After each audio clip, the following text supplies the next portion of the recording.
إذا صرت رئيس الوزراء ليوم واحد شنو أول قرار راح تسويه؟ أول شيء أفتح المصانع، معامل، أخلي فرص عمل للشباب. والله حتى الشاي بزوجه.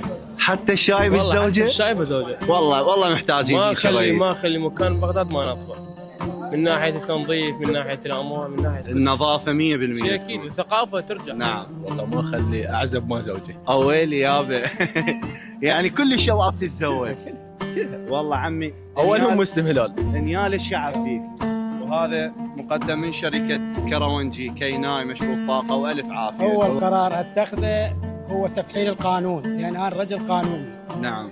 لازم القانون يمشي على الجميع من زاخو إلى البسط. أشبع الفقرة. ماكو فقير يعني يصير بالعراق. اكيد يعني الفكره اللي ببالي انه اعين كل الشباب صراحه. كل الشباب كل الشباب، تتعين. لانه الشباب تستاهل. نعم. العراق فري. فري حر.